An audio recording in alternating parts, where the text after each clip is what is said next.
Hello everybody and welcome to Retro Ratchet.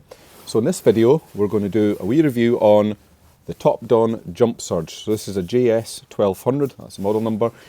It claims to be able to start a petrol car up to 6.5 litres or a diesel car up to 4 litres.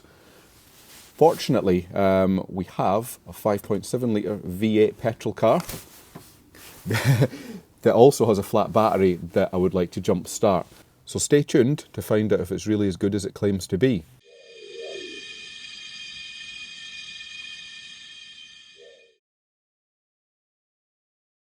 Right then, let's get this unboxed. So it comes in a pretty neat little pouch here for carrying it. Personally, I really don't like tools or anything like that comes without this, so they're just left to run loose. So this looks pretty decent, professional looking. And that's the unit there.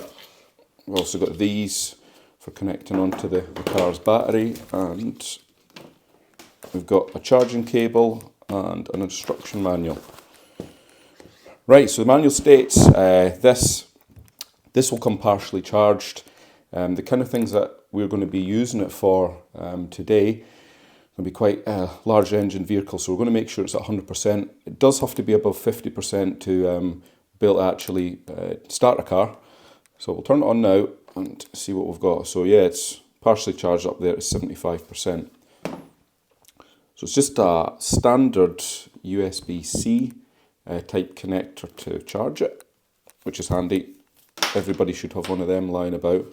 And on the side of the unit there, you can see it says input, so you can just pull that off with your nail, plug that in, dead simple, and get that on charging. So you can see there that LED's now flashing, so that indicates it's charging. No idea how long it's going to take, but I'll cut back in once that's done. Right, let's get into how this handy little tool works. So I've had my eye on one of these for quite a while actually. Handy little thing, certainly to stick in the boot if you've got an old car. This has actually quite a few features over and above just being able to start your car. So I'll take a wee run through them, show you what it all does. So we have two USB outputs there, so that's useful for charging things like your phone. These ports here, these are just for the crocodile clips that go onto the battery to start the car. I'll come back to them in a minute. We have a DC output on this side that says 14 to 16 volts if you needed to run anything in that region.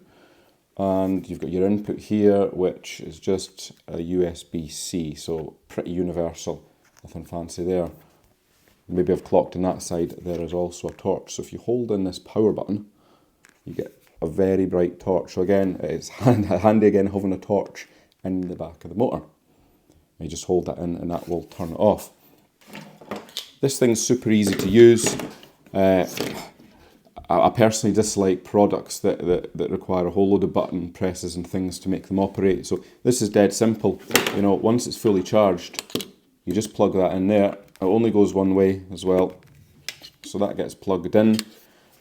You can see at the moment it's 75%. I'm actually shooting this after I've done all the car starting ones. So on the side there, we have some LEDs and a button. So that red one there, that red one will illuminate if you get the polarity the wrong way around, which is probably quite difficult. And that one there is just a green one, so that's just that just tells you that the unit, if that lights up solid green, the unit is ready to go and functioning. And this one here, I'll close up on it, that's a little boost button. So if the battery is completely flat, and there's maybe not even enough to open the electric windows or things like that, you can press that boost button and that will fire some charge straight into the battery. So that's a pretty handy thing to do. So over and above that, it really is just a case of attaching this to the battery, ensuring it's sufficiently charged, which is above 50%, and turning the key.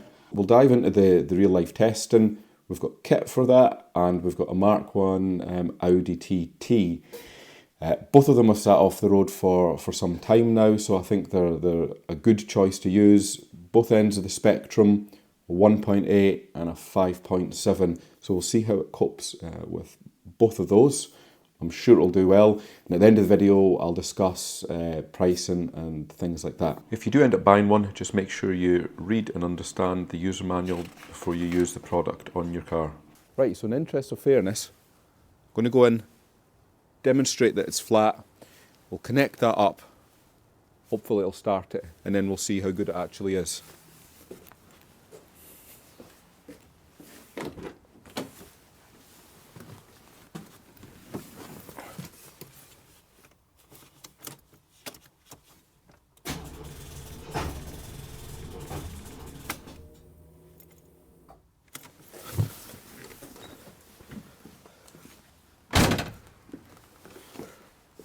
Right, so as dead as a donut, that one. So, right, let's get this on. So, it's plugged into the unit there. We're fully charged.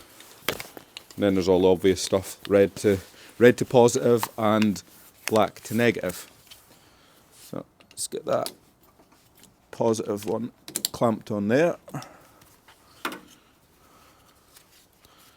Then our negative on there.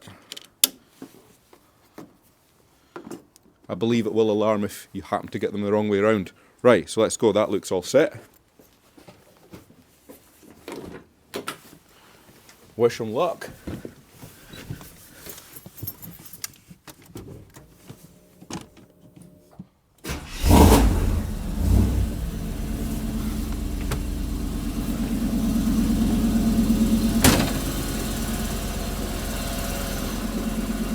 Well, I didn't actually think it would start that fast, so that's pretty impressive. So, full points, full score there for that. Right, test number 2 for this this jump surge. We're going to see if we can get this old TT running. This has been sat for a good few months, so it should be a good test for it. So it's totally dead at the moment. Right. I mean, we don't even have any lights on the dashboard, so we'll get this plugged in.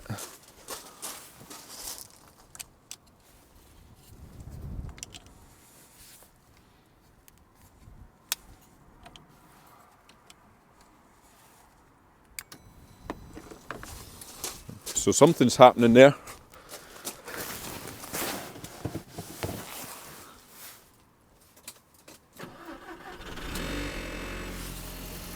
There we go. A wee bit rattly, mind, but yeah, other than that, starts pretty well. So yeah, it looks like it's going to be a fairly useful little addition to the toolbox anyway.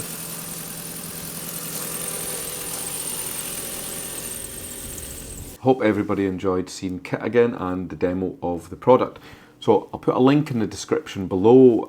It's available on eBay. At the moment it's £65. There's a discount code in there which will bring that down to 58 if you fancy one after watching this. Hope to see you all next time.